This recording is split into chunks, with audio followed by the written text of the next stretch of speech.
Dengan luas 2.124 km persegi dan jumlah penduduk hampir 2 juta jiwa, Cilacap menjadi kabupaten terluas di Jawa Tengah yang dipenuhi berbagai industri strategis sehingga berpotensi memiliki timbunan sampah 950 ton per hari dengan estimasi 0,48 kg per orang setiap hari. Penumpukan sampah selalu menimbulkan masalah. Tidak hanya sumber penyakit, tapi juga pencemaran air dan udara hingga pemicu banjir.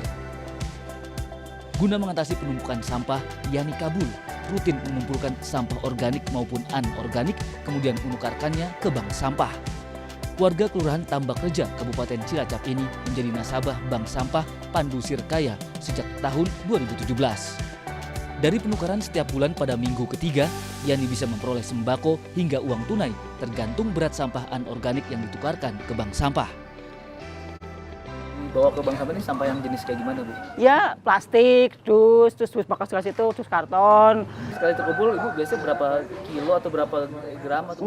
Diuangkan langsung sih, berarti 16.000, 15.000 gitu loh. Bisa. Kalau 15.000 dia tukar sama minyak. Sabun cuci atau sabun mandi gitu. Harapan Ibu apa dengan adanya bank sampah ini, Bu? Ya rumah kita jadi bersih, nggak ada nyamuk. Bank Sampah Pandu Sirkaya Kelurahan Tambak Reja dibentuk sejak tahun 2017 untuk pengolahan sampah organik menjadi kompos. Sedangkan pengolahan sampah anorganik mulai tahun 2021. Pembentukan Bank Sampah Pandu Sirkaya bermula dari kepedulian warga Kelurahan Tambak Reja menjaga kebersihan lingkungan. Punya rasa sosial bagaimana mengatasi sampah biar warga itu merasakan kebersihan, lingkungan kita menjadi lebih bersih, lebih sehat, dan juga warga itu bisa mendapatkan manfaatnya secara langsung. Nah, karena sampah anorganik itu kan berhubungan langsung dengan ibu-ibu, nggih. Jadi kita itu melakukan yang namanya sistem penukaran sampah dengan sembako. Setelah sampah diterima, pengurus Bank Sampah Pandu Sirkaya memilah sampah organik dan anorganik. Dari sampah organik bisa diolah menjadi pupuk kompos. Sementara dari sampah anorganik, pengurus Bank Sampah Pandu Sirkaya mengolahnya menjadi aneka kerajinan menarik yang berguna untuk keperluan sehari-hari ataupun kembali dijual kepada konsumen, seperti tas keranjang dan vas bunga dengan waktu pembuatan selama sebulan sampai 2 bulan. Pembentukan bank sampah merupakan salah satu penerapan konsep ekonomi sirkular, yaitu sistem ekonomi dengan model bisnis mendaur ulang demi mewujudkan lingkungan yang baik dan kemakmuran ekonomi. Konsep ekonomi sirkular mengutamakan penggunaan ulang, perbaikan, serta daur ulang sehingga mengurangi volume sampah ke tempat pembuangan akhir. Bank sampah ini cukup signifikan bisa membantu pengurangan sampah sebelum ke TPA gitu ya. Beberapa literatur juga mengatakan cukup signifikan jumlah sampah yang dikelola oleh satu bank sampah. Salah satunya misalnya bisa mencapai 930 kg per bulan sampah yang dikelola di bank sampah.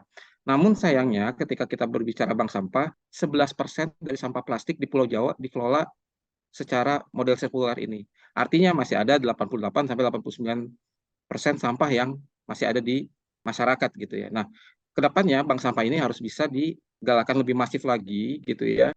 Tidak hanya bank sampah, bentuk lain penerapan ekonomi sirkular di Cilacap adalah penggunaan teknologi modern RDF atau Refuse Drive Fuel di Desa Tritihlor, Kecamatan Jeruk Legi.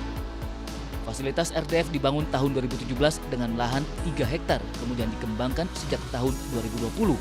Hasil kerjasama Kementerian Pekerjaan Umum Perumahan Rakyat, Kementerian Lingkungan Hidup Kehutanan, pemerintah Cilacap, pemerintah Jawa Tengah, dan Kerajaan Denmark.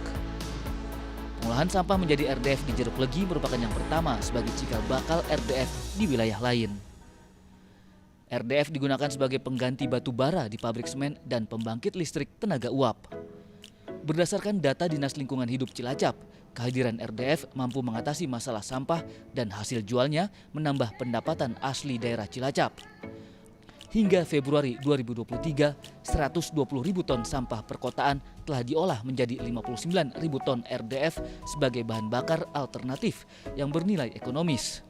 RDF juga diklaim solusi penanganan sampah di Cilacap yang ramah lingkungan. RDF di Cilacap dimanfaatkan pabrik semen PT Solusi Bangun Indonesia seharga Rp300.000 per ton. Ada pula PT Unilever Indonesia sebagai produsen pengolah sampah yang meningkatkan kapasitas bahan baku RDF menjadi 200 ton sampah per hari. Ada PT SBI dan Unilever yang berkontribusi di sini. Sampah segar ini akan dicacah, kemudian dikeringkan selama 21 hari menjadi produk yang akan dimanfaatkan oleh off-taker PT Solusi Bangun Indonesia menjadi bahan bakar pengganti batu bara yang kita sebut RDF untuk melakukan proses pembakaran kilen di kilennya mereka dalam produksi semen. Sampah yang diolah menjadi RDF berarti menurunkan kadar air hingga kurang dari 25%.